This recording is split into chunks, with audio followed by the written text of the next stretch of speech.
All right, hello everyone. Peace of Christ to all. We just started our podcast for today.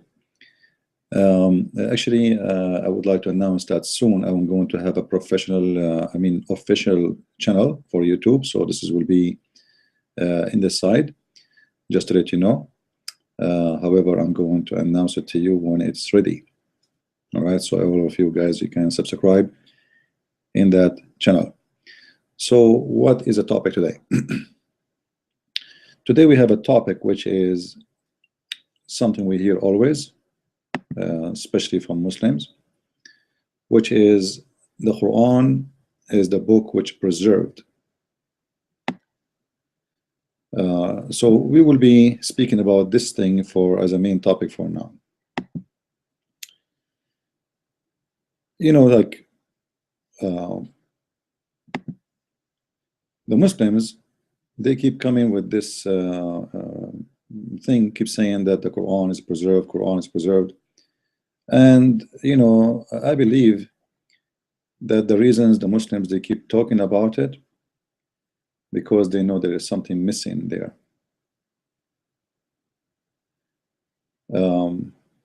Otherwise, there is no need really for trying to prove it that hard.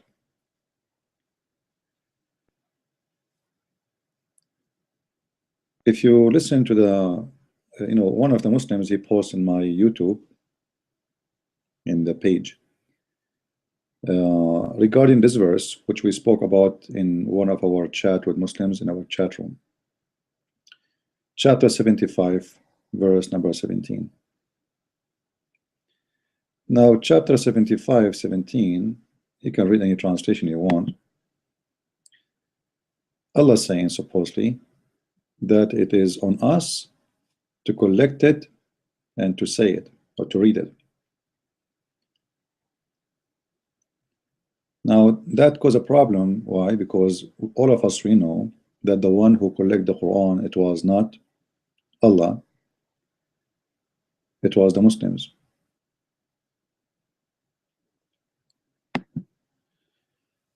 So a Muslim guy, he posts in YouTube saying, well, you know what? Yes, it says that it is on us to collect it. It is on us to have it gathered together. However, Allah is not saying that He is the one who will collect it. He is saying He will collect it from the chest of Muhammad. Now, you know, for me, this is really funny, because if the Quran is collected in the chest of Muhammad, or let us say if it is in the chest of Muhammad, and then Allah, He says, I'm going to collect the Quran from his chest, we need to think about it. So we have a God, who his name supposedly Allah, saying it is on us to collect the Quran, as we showed you in the translation. Let me make the text bigger so you guys can see it better. Oops. Let's go back here. All right. So if we read any translation, you choose any one you want. As I said, all translation of Muslims is the same. It is nothing but, like try to protect the Quran. So you will not find really one honest translation. However, still we use it because we want to show the Muslims from their own translation how we can expose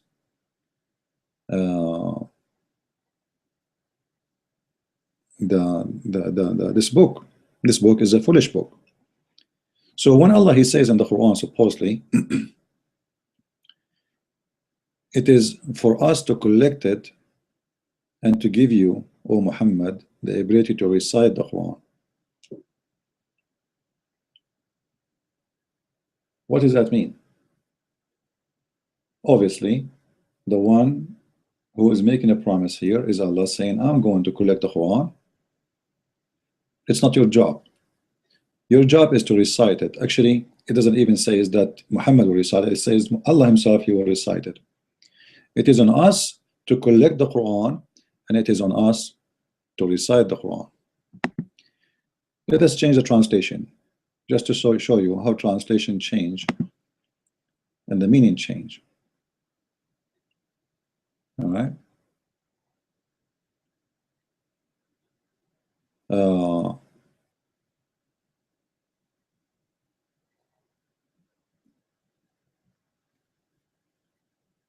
Surely on us devolves the collection of it and the reciting of it. What does that mean? Allah is saying, I'm going, you know what? It is on us to collect the Quran. Clear. However, if we go to the interpretation of the Quran, we will find the following. And actually, I'm using the interpretation which is posted in the YouTube page by a Muslim. This is Ibn Kathir. I'm going to make the screen more clear. All right. Actually, this is the correct translation here. Or let's say the most close. It says it is for, or not for us actually, it is on us to collect it and to be recited it. It is on us to collect it and recite it. Excuse me. Sound weird. Because we never heard Allah reciting the Quran. Not even once. Not even Muhammad, he heard Allah reciting the Quran once. So let us switch the page and see what this is mean according to the interpretation of Ibn Kathir.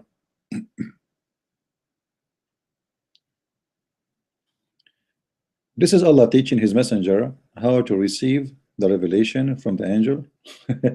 How to receive it. Does that need education? The angel come to him and he told him, say that. Teach, this is for Allah to teach the Prophet how to receive revelation. Like Muhammad, he was doing like office booking, accounting. Like, what is that? What the delivery and the receiving and etc. Is he like a person who's holding a warehouse and he have to count the goods? He come to him supposedly and says to him this verse, and he carry the verse on to the Muslims. So what it's mean? What do you mean by saying Allah is teaching Muhammad how to recite, how to receive? Very stupid explanation. Was rushing in his attempt to grasp the revelation. You see the word revelation when the Muslims speak about it. This is very wrong word, because how Muhammad received the revelation? He did not receive any revelation. In other way, the Quran in different verse, it says وَمَا هُوَ إِلَّا وَحْيٌ يُوحَى. It is an inspiration. So the revelation is an inspiration, but Muhammad never been inspired. Muhammad never been inspired. Even it says here in front of us that it is the angel who, he received the revelation from the angel.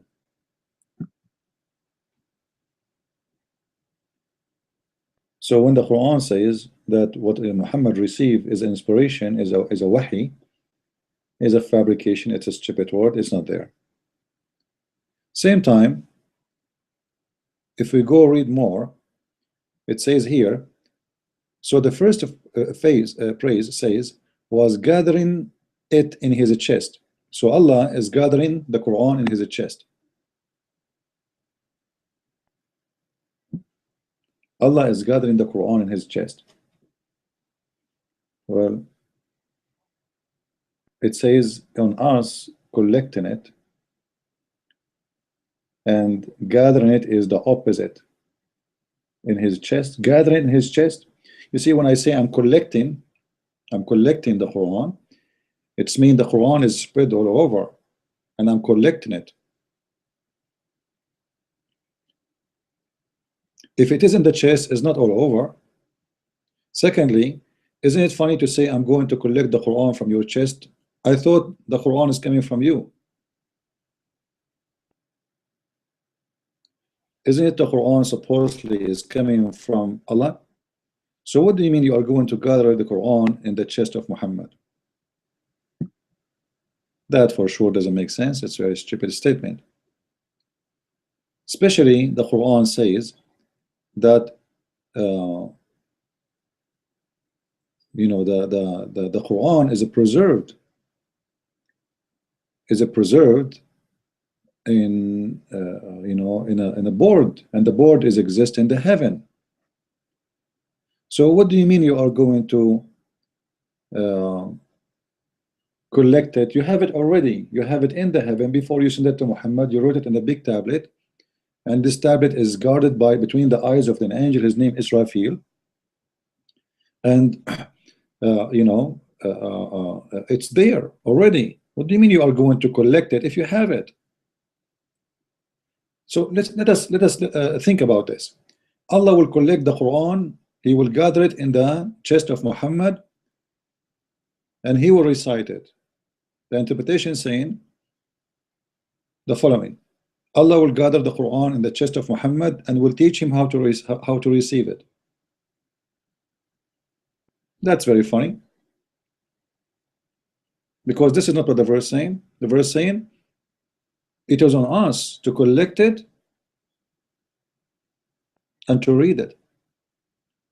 It is my duty. Now let us go with the explanation of the Muslims. If you go a few verses more, this is the verse we are talking about, by the way. Inna alayna jam'uhu wa qur'anahu. It is for us to collect it, meaning in your chest. Okay, we'll let it go, which is false. Meaning that you recite it, but it says, okay, wa qur'anahu. Then it says something very important, will destroy all this argument. And it is on us to explain it. ثم إن علينا بيانه. ثم, you see, this is a sentence here. إن علينا بيانه. So it is on us to explain it to you. So obviously, you see the deception of the Muslims here. How come here they took it inna alayna, the same as the word there, to make it, it's on us to make it clear, but there it says, oh, we are gathering it in your chest. It's the same thing. Inna alayna, it is on us, it's on us. So why do you change the translation? Because it is a disaster. What the Muslim was saying, Allah, he said he will collect the Quran, and later he did not collect it. So they have to come with an explanation to make it look nicer. But here we have a problem. Then it is for us to make it clear. So Allah, he made promise to make the Quran clear. Is the Quran clear? As a meaning, as you see it. Is the Quran clear after this promise? Find me one verse the Muslims agree about the meaning of it.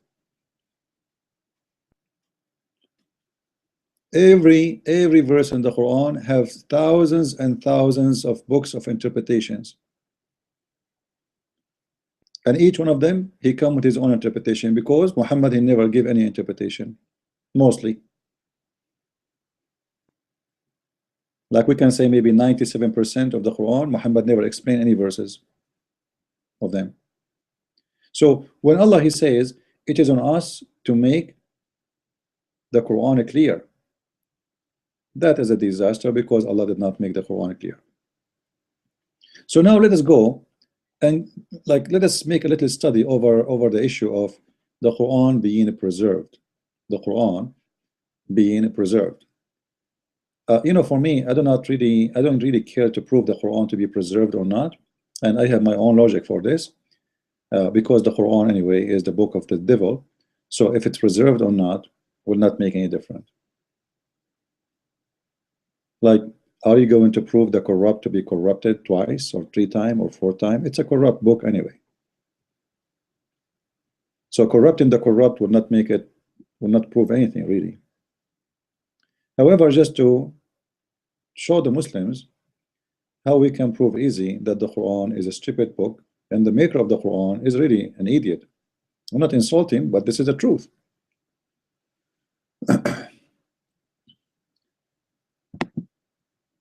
This is the hadith from Aisha,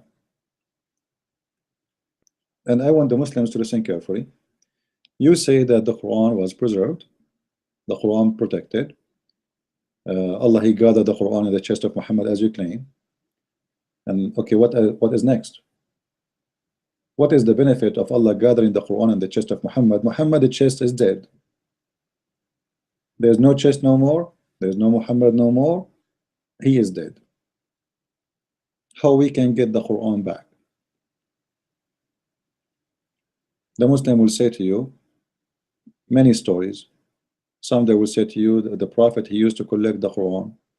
Some they say to you the companions, they have the Quran. Some they say to you the Quran is preserved in the hearts of the Muslims. There is tons of stories. However, this story in front of us proves that all of this is false.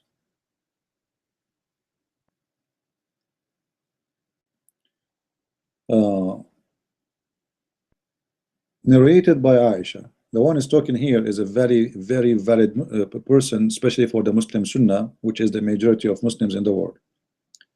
The verse of stoning and the breastfeeding an adult 10 times was revealed. So here we go. Take a note, please. This is a verse. This is not a hadith. What is the verse? Stoning. And what is the other verses? Breastfeeding for adult. Now, 10 times, because there's two verses or two stories about those verses. One is speaking about 10 breastfeeding for adult, and one is speaking about 5. Supposedly, Allah, He gave first 10 breastfeeding for adult, which is very funny. A woman, she came to Muhammad, and she said to him, there's a man, he have a sexual desire for me, and looked like he is one of her slaves.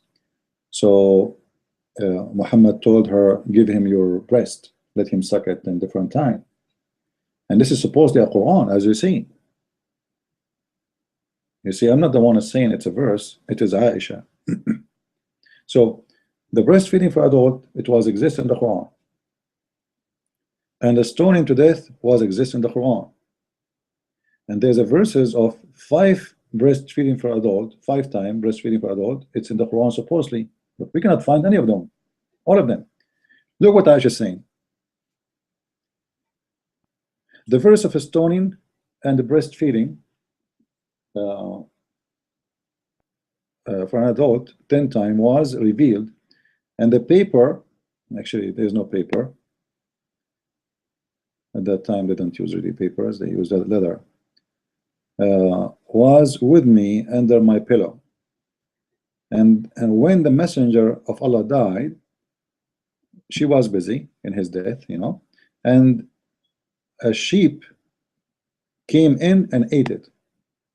Actually, it doesn't say a sheep, it says dajin. Dajin in Arabic mean, you see, this is why I don't like Muslim translation. It's nothing but a fabrication. Dajin is anything you grow in your home. It can be a sheep, it can be a goat, it can be a camel, it can be even you know, a chicken. All right, so this is what dajin means. Any animal you grow in your home is a dajin, which means it's not a wild animal. And most likely, I believe it's not a sheep as they translate, it's a goat, because it's very well known that goat eat anything, papers, plastic, leather, anything they can put it in their mouth, they swallow it. And many of those goats, actually, they die in this process because they are not so intelligent in what they eat. They eat anything they can grab. They have a very strong stomach, but what happens sometimes when they eat those things, they might stuck in their throat and they die. So anyway, here we have an approval hadith, and it says here Hasan, which means it's approved by Muslims as a Hasan mean good, all right, or fine. This is a hadith which is a Hasan, so Muslim cannot play with us the game of weak and strong, etc. And you see here actually there's a comment about this from Aisha. There is a verses were abrogated in recitation but not in ruling. These are verses abrogated by recitation but not ruling. Other hadith establish the number of fosterage by 5. All right. You know, when the Muslims speak about those numbers abrogated by recitation but not by ruling, don't you see that this is very stupid?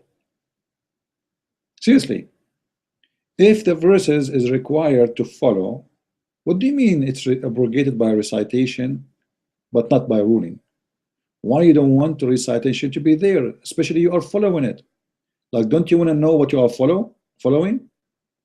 The Muslims are confusing about a verse is written already in front of them and they have thousands of interpretation for it. So how much is going to be more confused if we don't have it as recitation, which means we don't have the verse no more? How you can follow a verse you don't have it? Have you ever heard of someone says to you, I make a law, I'm going to make a law for you, but I'm not going to put it in the book, but you follow it? What for then? Why the other book? Why the other law is in the book? And actually, even the Quran have law which is abrogated, not to follow no more, but they are in the Quran. So it's a madness to say there is a law we need to follow, but we don't want to put it in the Quran. And actually, the proof of this lie is in the front of you. They are saying that the goat ate it. So the goat is the one who made the abrogation.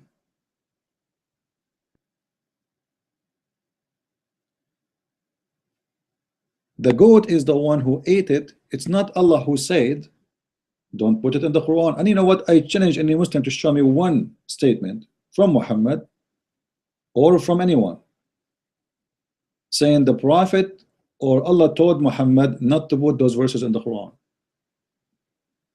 That's a very funny, stupid argument. And there's no such a thing. It's a fabrication. So the Muslims, they come with this idea saying there's many verses abrogated by recitation but not ruling, which means there's many things in the in Islam Muslims have to follow, but we cannot find it in the Quran. And that is to cover the issue of Quran being destroyed. There's many things they are not there. Like there's a hadith, it says that the Al-Baqarah, the chapter of Al-Baqarah used to be equal to the chapter of Al-Ahzab. The chapter of Al-Baqarah used to be equal to Al-Ahzab. So that means there's almost 100 verses equal to 100 verses are missing.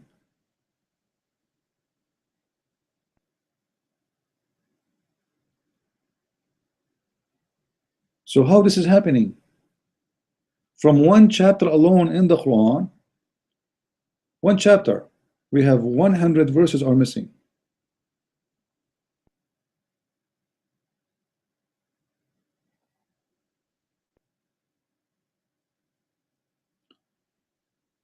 If we go to let us see if we can find you the reference here. We search, I will show you just how to search even in English, all right? Used to be equal to Al-Ahzab. All right?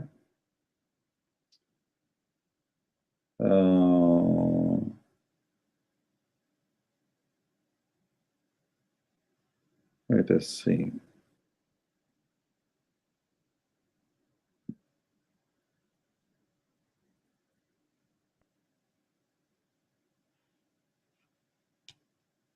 Oh, in the top it says Al-Bazzar. I don't know what is that. Hold on.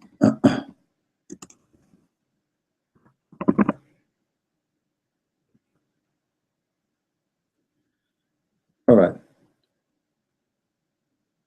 This is islaminfo.com, and this is alislam.org, and this is alislam.org too. There's many. Those are Islamic websites. All right. Those are Islamic websites. So I'm not going to open a Christian website to make a statement here. I'm going to show you from Islamic website what they say. I will take the first one first. It was narrated by Abdullah, son of etc. etc. etc. etc. etc. etc. via blah blah blah blah blah via number etc. that it said to me, how long is Surah Al-Ahzab when you read it, or how many verses do you think it is? I said to him 73 verses. He said only there was a time when it was long as Surah Al-Baqarah, and we read it. You see it? Let me make the page more. Do you see it, guys? It used to be what? It used to be equal to the chapter of Al-Baqarah. That's a huge loss. That is a scary loss. You know, if you go to Al-Baqarah,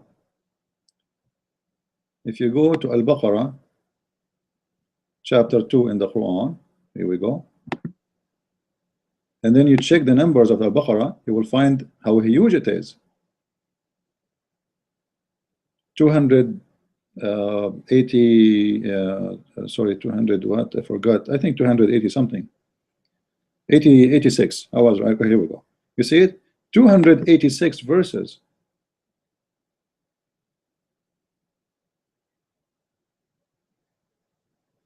So actually, this is I made a mistake here. This will be, if he is saying the Ahzab is 73 verses and Al-Baqarah is 286, that's more than 200, almost 210 verses are missing.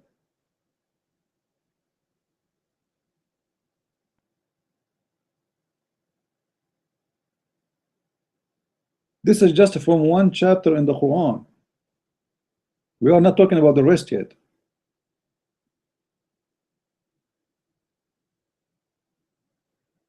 Actually, that will make it 213 verses missing. Sorry. 213 verses missing. Just from one place. But yet, they say to us that the Quran is preserved.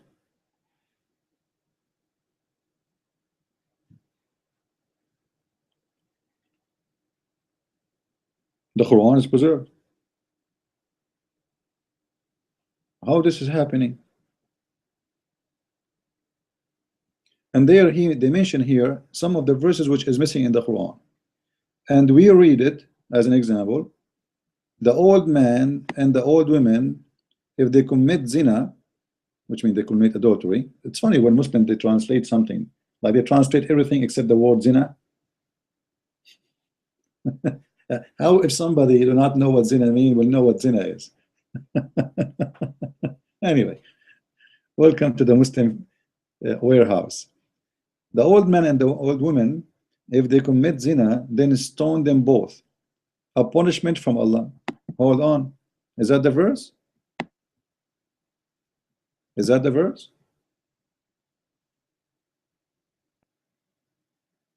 So are you sure this is the verse? Absolutely, they are not sure. And they say, actually, this is why it's not in the Quran. And you will see here that all the scholars are confirming this story above. And you see here all the reference. It's not like one reference or two. There is something what the Muslims they call tawatur, which means repeated by many trusted people. So the story of Al-Ahzab used to be equal to the chapter of Al-Baqarah is true. So if 213 verses is missing in one chapter in the Quran, what happened to the rest of the chapters then?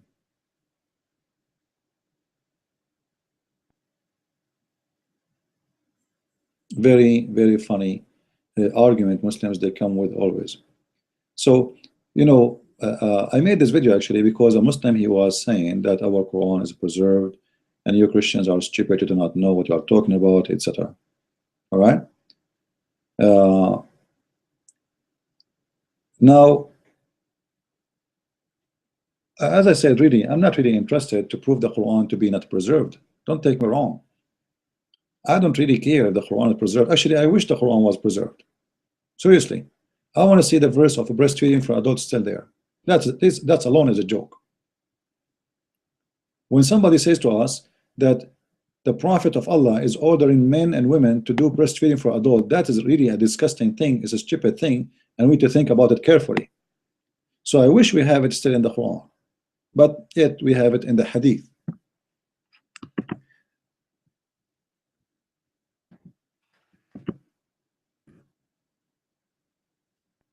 You see, it's appeared only once actually. This is funny because it should appear many times.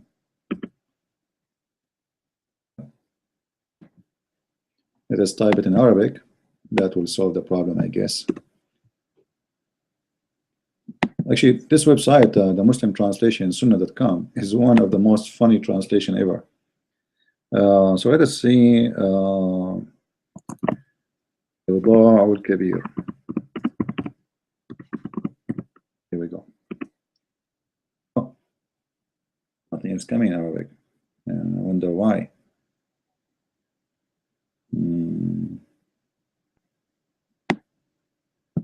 Not sure, because before I try it, it worked.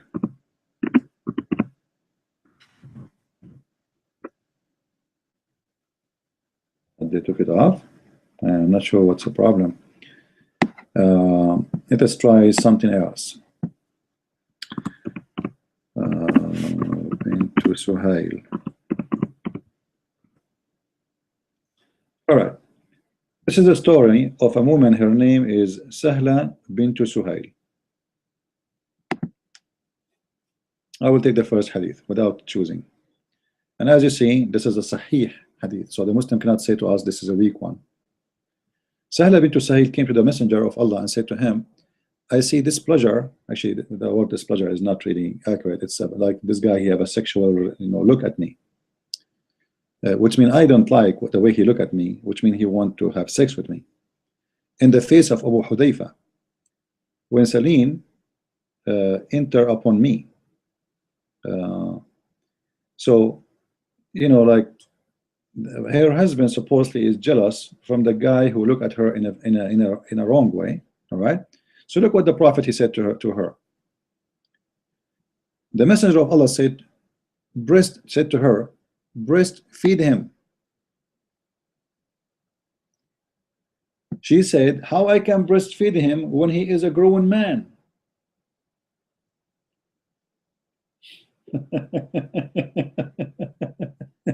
Now, guys, imagine this solution. Close your eyes and think about it. Close your eyes. Women, you are the consultant of the community. You are the mayor. I'm not going to say you are a prophet now. Just hold your horses. You are the mayor of the community, and the woman, she came to me complaining that somebody is looking at her in a dirty way. She's afraid he might even rape her. And then you come with the amazing solution. You say to her, give him your breast, let him suck it. And I showed you that the hadith, it says you have to suck it 10 different times until he's satisfied. She said, how I'm going to do that? He is a grown man. Look what Muhammad said. Muhammad, he confirmed that he know that he is a grown man. He said, don't I know that he is a grown man?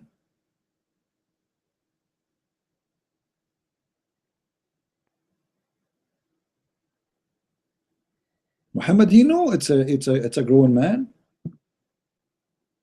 He know he's a grown man, and he is asking the woman to give her a breast for a grown man in order to prevent him from having a sexual desire for her. I never heard of such a solution like this.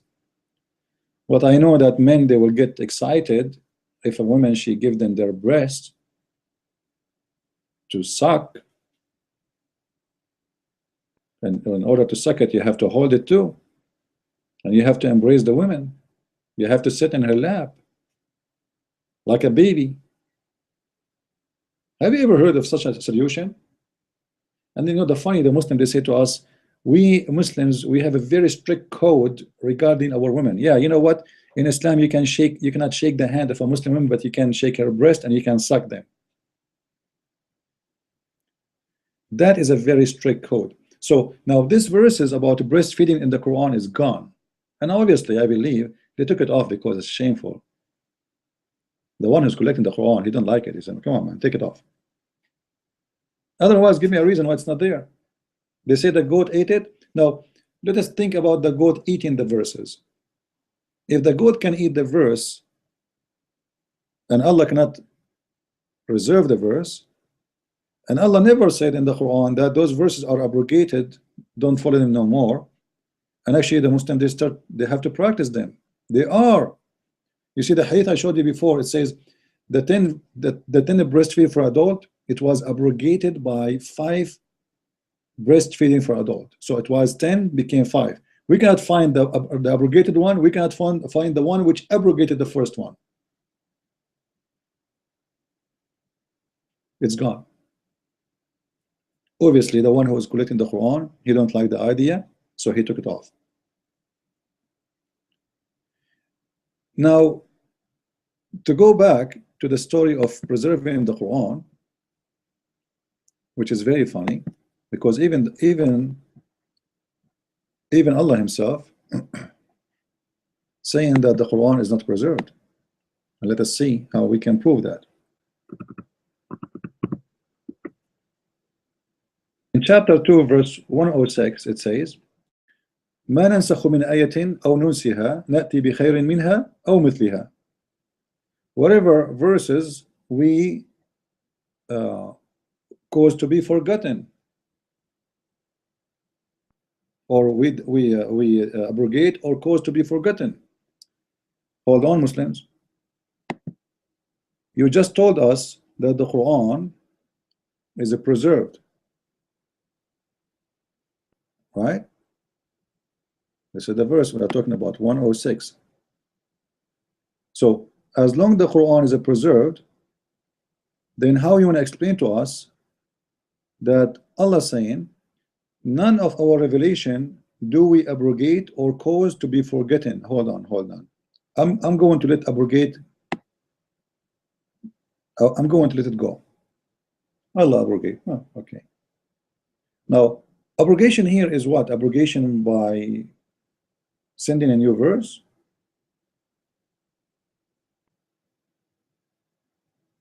It doesn't say. And it's proven that the Muslims, they have many verses in the Quran. They are, not in the Quran, but still they practice, as an example, stoning to death. So when the God of Islam, he says, oh look, what about the muta? Muta. There's no abrogation for the muta in the Quran.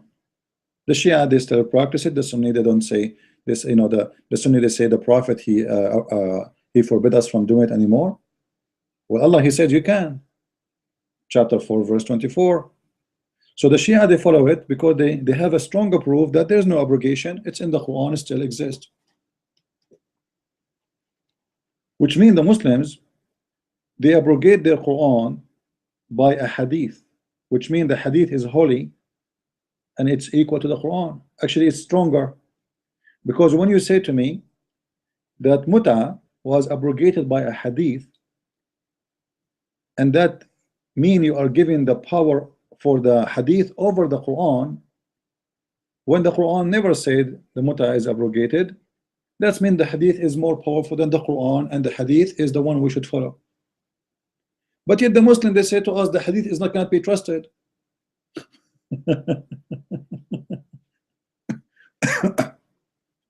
So it can be trusted when they want, it cannot be trusted when they want. It's depend in the mood.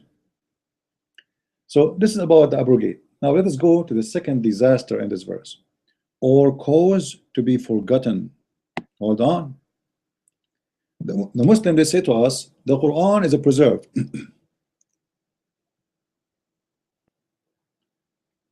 The Quran says the opposite. Allah says, I will cause you to forget Quran.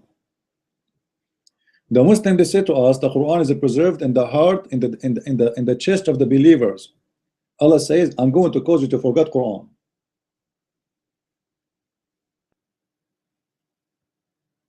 So which one of you is wrong?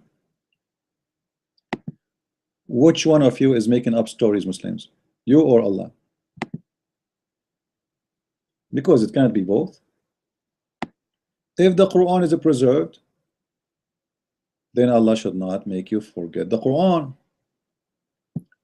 When you say to me the Quran is forgotten, obviously you are saying to me that, you know what?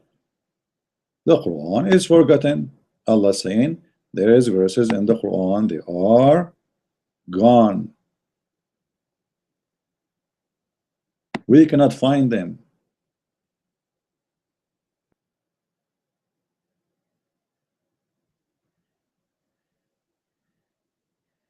And this is coming from the mouth of Allah himself.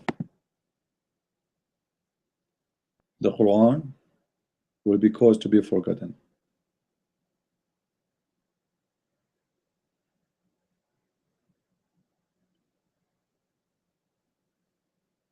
Same time, the funny about this verse in the Quran, it doesn't say Allah will cause which verses to be forgotten, which will make more Muslims go confused, because how the Muslims will know what is going to be forgotten? Saying that Allah will cause you to forget Quran, that made the Muslims like be lazy to preserve the Quran, because Allah said, I'm going to make you forget Quran, which means it is the will of Allah.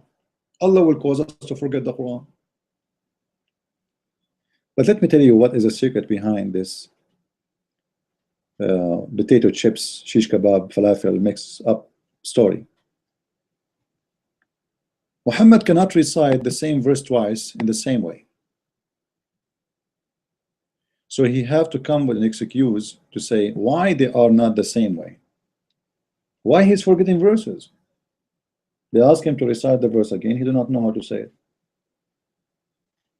So he come to them with a stupid answer, saying that Allah said that to me, that none of our revelation we do abrogate or cause to be forgotten, but we substitute something better or similar. Look at this disaster. Look how stupid the excuse is. You are causing the Quran to be forgotten, so you will send something better or similar. Let us study this, better and similar.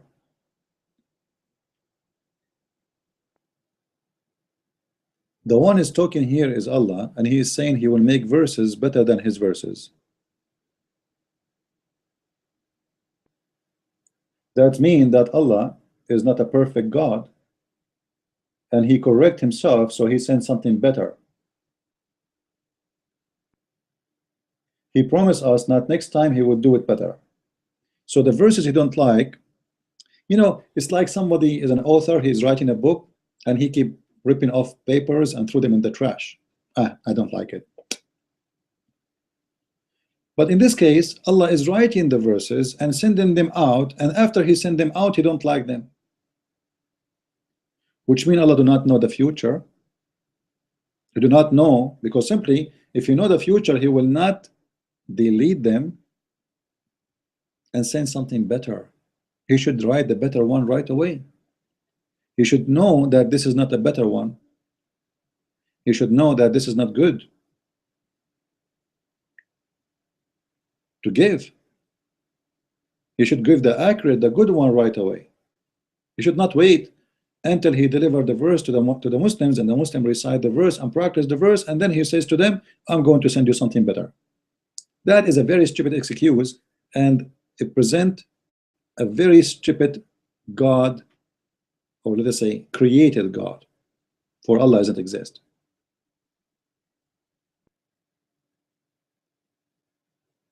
Allah will cause me to forget the Quran, and the purpose is to substitute or to make Quran better or similar. Like, let us study the word similar here. The word similar alone is a disaster.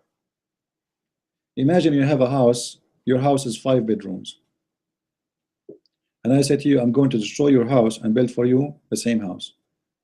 You are saying the similar. Similar means similar. It's the same. The word similar coming from the word same. So I'm going to destroy your house to build you a similar house. Why? Like in the beginning, it says better. I accept that better. Better. Like you want to give me a better house, which it doesn't make sense because we are talking about God now. But the word similar is really a problem. Imagine you have a phone. I say to you, I'm going. Let's say you have iPhone 6. All right. I say I'm going to destroy your phone. I'm going to break it and give you iPhone 6. What for? Like, what for? What the purpose of the replacement?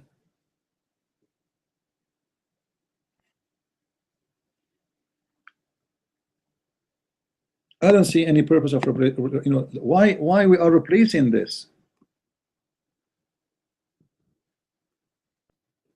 For what purpose? Obviously, Muhammad, he is just giving excuse for he being a false prophet. He cannot recite the same thing twice. And we can keep going all over the Quran, and you will see there's tons of things proving the Quran cannot be from God, regardless if it's corrupt or not, because we have a proof of the corruption. But what I'm proving now is the proof of the corruption of the corrupt, which means it's a corrupt book by corrupt prophet, by fabricated God, which does not exist. And we are going to prove that it's corrupt. I do not need to do so. But here we go. Even the Quran himself proved that the Quran to be corrupt and a false book.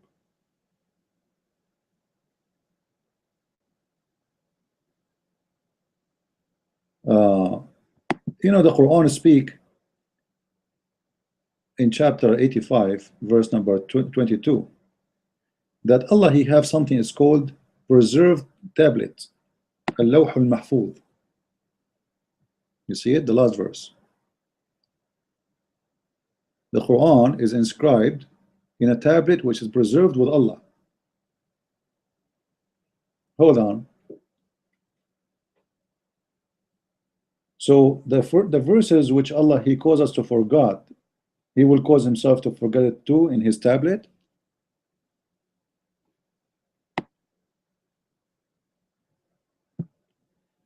Allah is abrogating his tablet.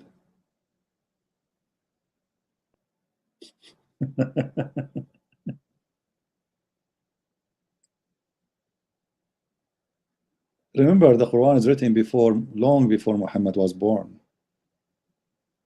Written from the beginning of the time, even before. So Allah, he have a preserved Quran in his house in a tablet. Question, Muslims, why Allah is using tablet for himself? Like, I understand if he give us a tablet like what he did to Moses. Moses is a human, he will forget, so he gave him the tablet. All right. Why Allah have a preserved tablet in his heaven for his Quran? I write for numbers because I'm a human. My memory is not really super. I cannot remember. I will forget. There's too many things to remember. It's impossible. Which means I write things down for reasons. And one of the reasons of the human to write down is simply to preserve the memory, because he is not capable by his own memory to preserve what he just learned, or to preserve because we die, so we can transfer information to our new generations, to our children and children of children. So I die because we don't live forever, and I cannot teach you forever, I cannot be with you forever, so I write my knowledge in a book, so when I die, my son, your son, can read it. That is the reason of the human. But God, he make a tablet and he have it in his house? For what reason? I wish the Muslims can give us an answer. For me, it doesn't make sense. It's very naive. And you know, if you read the story actually behind those tablets, you will see how stupid it is. The preserved tablet in the Quran, I will show you just how you can get information fast, even though you do not know much about the Quran. Let us say something you just learned from me. All right, you do not know how to find reference. Okay, we take the preserved tablet and we type, oh, sorry, I'm typing Arabic. We type, let's say with Allah.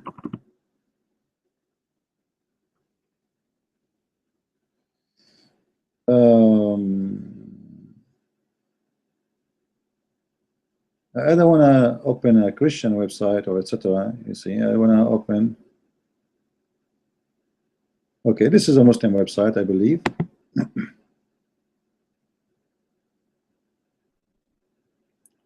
Question in Islam. Funny website. Al-Lawh al-Mahfuz. All right. Let us read together. Let us make it big. All right.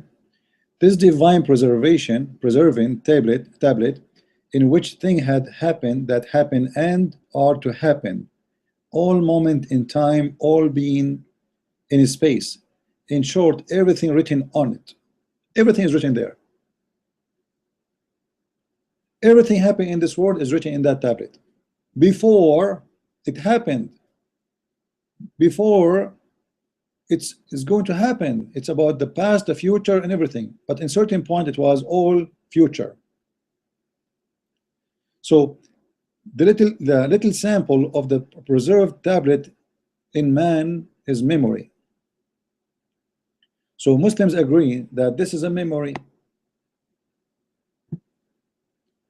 Hold on. The God of Islam, he have a problem with his memory. So he need to have it written in his tablet so he don't forget it.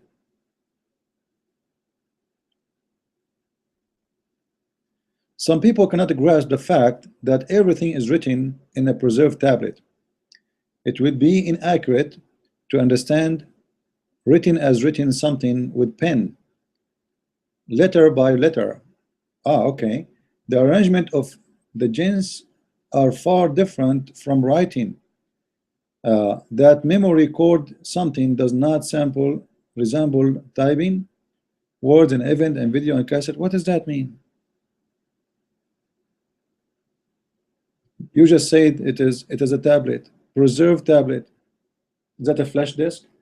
Is that a memory hard drive? Al-Lawh al-Mahfuz is written something. Actually, the first thing, the first Allah things he created is the pen, just to prove that Muslims, when they try to explain something very, very funny and very stupid, they put themselves in a trouble. The first thing Allah he created, let's see, the first thing Allah created is the pen. All right. Let us see if I can find it. The problem with this website, it shows you anything in the, all right.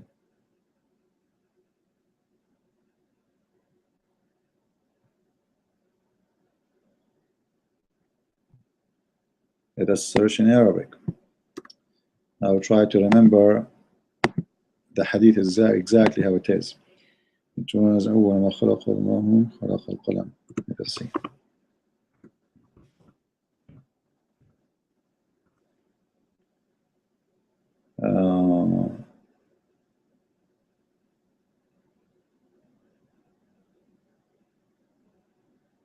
Here we go. Read with me, please.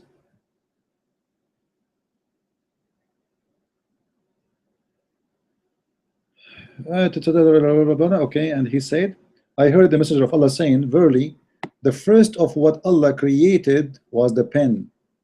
and he said to it, write, so it write what will be forever. So the website we just show is saying it's not like writing in a pen, but the hadith says the opposite. The first thing Allah He created is a pen for His own, but it's a funny pen. It's like a magical pen. It write for Allah without Allah holding it. Maybe He ordered it to write, the pen write. And this is the first of Allah creation. Now if you think about it, you see how stupid and naive this story. I don't know, guys, if you notice what's wrong here. Anyone notice what's wrong? I would like always to see people focusing so they can see really what I see. There's something wrong in the story. If the first thing Allah He created, it was a pen, and He told him to write, isn't it stupid to say to him, write, when you did not create a book to write in?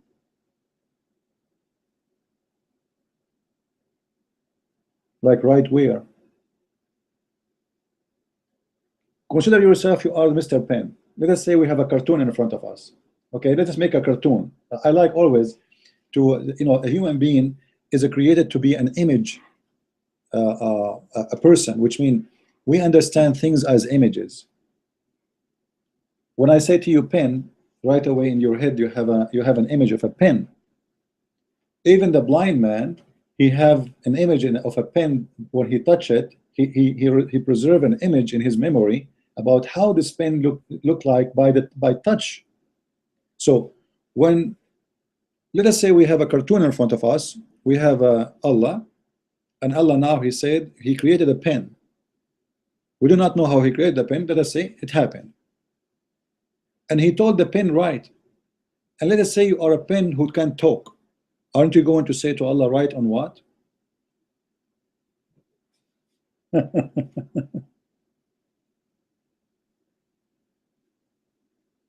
And He wrote what will be forever. Wrote where? Do you see it? Allah told the pen write, and the pen wrote what is going to be forever. That's crazy. That's seriously crazy.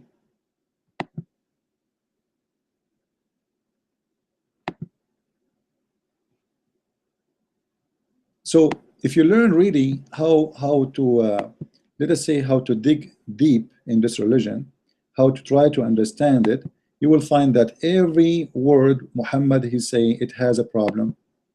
And this is why actually I always challenge Muslims, says to them, give me anything about your prophet, anything, say anything to me, and I will show you an error. It doesn't matter really what it is.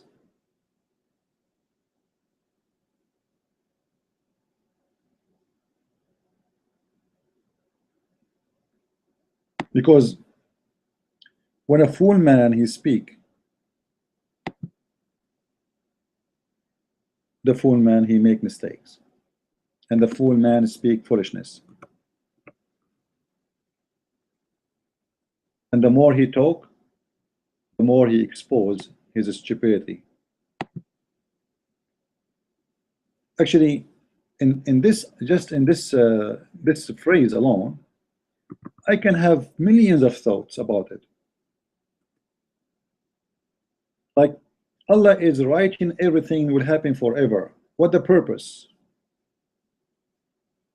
Seriously, what is the purpose? Secondly, Allah told the pen to write, but He did not tell him what to write. How the pen he knows the future?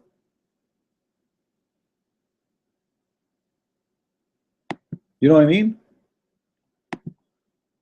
He told him write.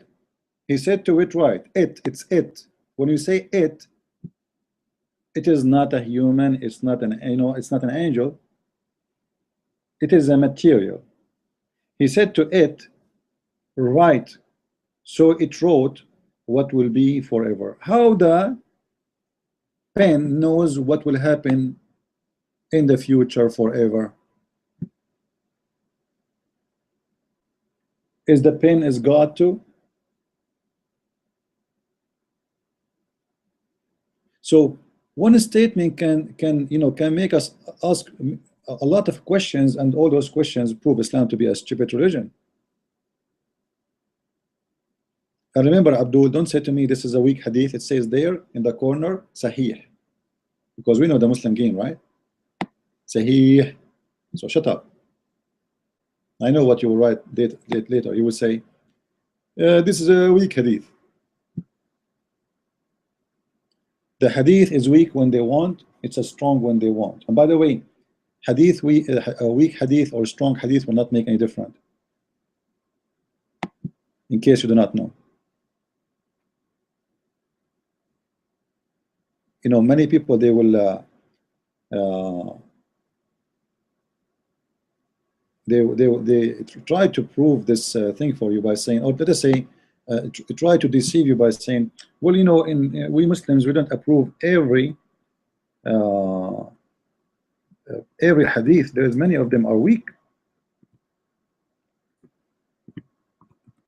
The fact the weak hadith is the same as the strong hadith, which means there's no difference. Both are still considered the hadith of the Prophet, and the Muslims cannot throw them in the garbage. It's not rejected. You see, the weak hadith is not rejected, but mistakenly people think when Muslims they say this hadith is weak, it's mean it's rejected. It's not.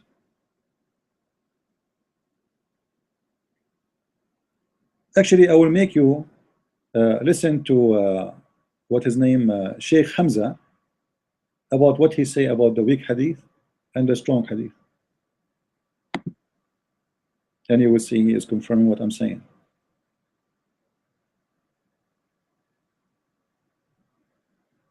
Let us see if the video will work.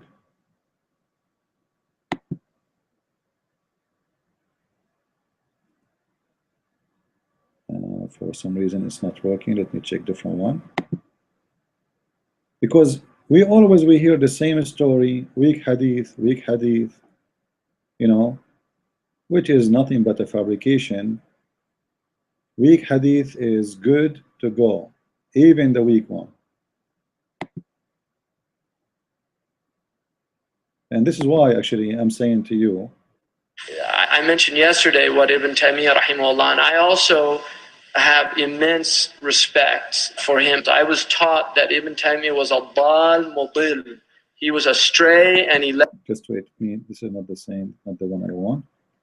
I want about the hadith. I'm looking for the video he have about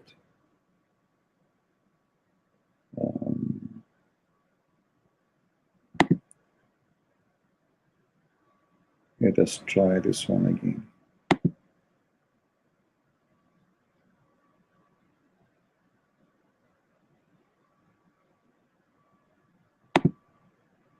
Prophetic akhlaq hadith from the Prophet, and there was some weak hadith. It was a collection by Ali Mazru'i's father, Amin al-Mazru'i, and I liked the collection, so I translated it. And to be trustworthy, all the hadiths that he put in, I put in there, and some of them were weak. But there's an attack on weak hadiths in our time. A weak hadith is anywhere from a B- to a D-. Right? A Hasan hadith is a B to an A-. And then a Sahih hadith, I'm just using a language you can understand. An A- is like a Sahih hadith is from an A to an A+ to 100%. Mutawatir is 100%. Al-Bukhari is like 98%, 99%. Muslim and Bukhari, 99%. Sahih Muslim, 97%. So a weak hadith is not thrown out. See? Just like a professor doesn't throw out a paper that gets a D-. It didn't flunk. It passed. And so when the ulama say it's a weak hadith, it passed. In other words, it's something that cannot be proven to not have been said by the Prophet. The probability that he said it is far greater than the probability that he didn't say it. So it's called a hadith da'if because the margin of error is greater than in a Hasan or a Sahih. So how did the ulama deal with that? The ulama dealt with it by saying that for fadail al-a'mal, those actions that are virtuous, you could use a weak hadith if it was a virtuous action and it didn't relate to a hukm. Anyway, just I don't want to make it complicated. So each time. obviously, we heard him saying that a weak hadith is the hadith which is past. It is good. It's getting the grade D, but we cannot throw it out because simply we cannot prove it is not from the Prophet. We cannot disapprove it. So it's a hadith which is past. So when a Muslim he come to you with this funny, because he's a stupid, the Muslim he assume one thing. Like if a Muslim he knows his religion, let's just say he's an educated person about the hadith and about his religion, still he used the game of weak hadith, as you see, like Shabir Ali. Shabir Ali, any time you give him a hadith, he say it's weak. All right? But Shabir Ali, I'm sure he knows that weak hadith is the same as a good hadith. But because he knows that you do not know, so he throw that weak in your face. Because he assumed that you are an ignorant in his religion. So he used, like he say, it's a weak hadith. I'm going to play it to you again and listen carefully. So the first Yasin, because Yasin, lima quriha la, Yasin, you get, and these are weak hadiths, but I did something called the Content of Character, which is a small book on prophetic invocation, prophetic akhlaq, hadiths from the Prophet. And there was some weak hadiths. It was a collection by Ali Mazru'i's father, Amin al-Mazru'i. And I liked the collection, so I translated it. And to be trustworthy, all the hadiths that he put in, I put in there, and some of them were weak. But there's an attack on weak hadiths in our time. A weak hadith is anywhere from a B- to a D-. All right? A Hasan hadith is a B to an A-. And then a Sahih hadith, I'm just using a language you can understand.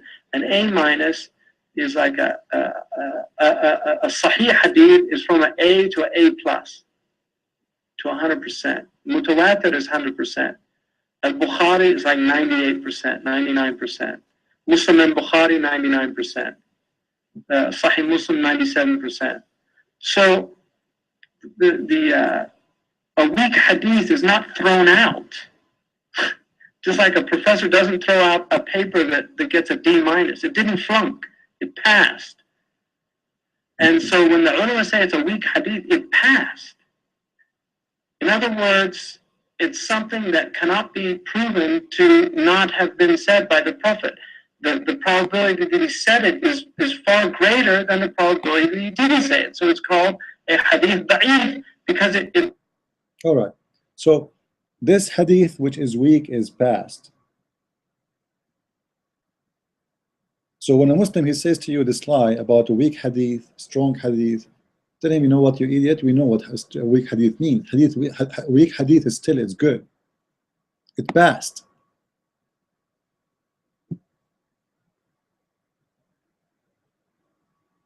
Now here I'm showing you a Sahih hadith. And he said, and we heard him saying, that the hadith from Sahih al-Bukhari is 98% very correct. Same as Sahih Muslim. But yet you will see Muslims saying to you, Sahih al-Bukhari, any hadith you don't like, they say to you it is weak.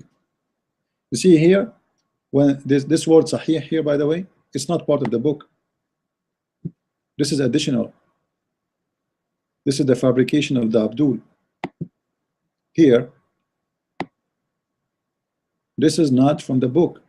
The book of Sahih al-Bukhari, the books, by the way, the books of Sahih are 6 books. There are 6 books. Like some of you maybe think, because you don't have enough education about this issue, that the hadith are only, the Sahih hadith are Sahih al-Bukhari and Sahih Muslim. The fact this is not true. All right? Uh, let me show you. Let us go here. Let me go back. No,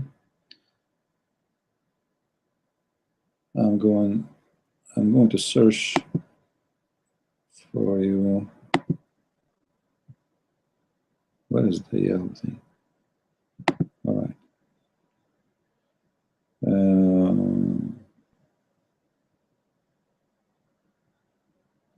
Look like I close it. Anyway, if you go and do some search, always when people they talk to you about anything, including me, don't take what I say into granted, because people they have their own agenda, and everyone he say things for you to serve his agenda. Like now, me myself, I have my agenda. My agenda is to prove to you Islam is false. All right. So somehow I am driven by my agenda to show you that Islam is a stupid religion. The Muslim is driven by his agenda to do the opposite. He want to show you Islam is to be a good religion. So you as a person who is listening, are you going to let me, let us say, brainwash you, or the Muslim brainwash you, or you want to make a decision which is wise and based on the true information? How you can know that I am a truthful with you? As you see, for me as a person, I don't make speeches. I show you all my reference from Islamic books. I don't show things from my own. I don't make statement from my own. Like when I wanted to prove to you, like I mentioned to you, that the weak hadith is not a bad hadith, but still you might be suspecting that, is that really accurate? So I played for you Sheikh Hamza, which is very trusted by the Muslims. And where Sheikh Hamza he learned that? From Islamic books. Weak hadith is a good hadith. Now here, actually in this page, I want to show you something very funny about Muhammad logic. When the Muslims they debate us about our book, they say to you that you Christians, your Bible written 60 years after Jesus. By the way, the Quran, the Muslims, the earliest Quran Muslims have, some they say it is 300 years after Muhammad. They don't have the copy of Uthman or the copy of Ibn Mas'ud, which is different because Uthman supposedly he burned most of them. No Muslim have the original Quran. No Muslim.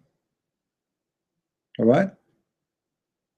And then they say to you that the Bible is rejected by us because it's written 60 years after Jesus. 60 years after Jesus. When the Quran at least is 300 to 400 years written after Muhammad.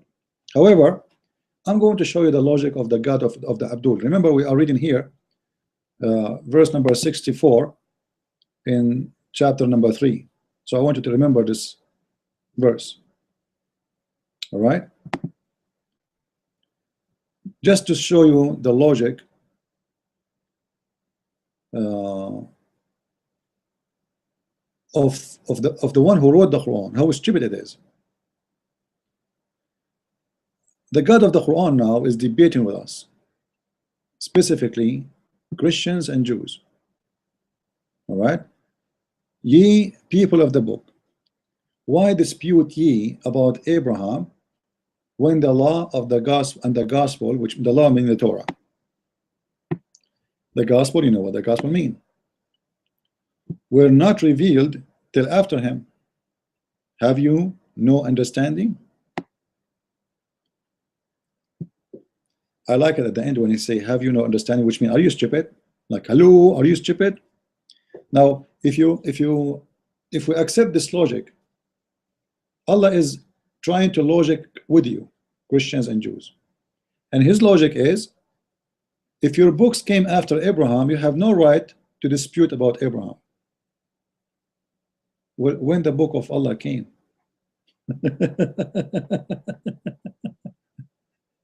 If the book of Allah came after Allah and after the gospel, you know, by thousands of years, because he came after the gospel of 600 years, and he came after the law, which is the law of Moses and the book and the Bible, you know. So we are talking about thousands of years, but yet his argument is the one who came after Abraham, he have no right to dispute.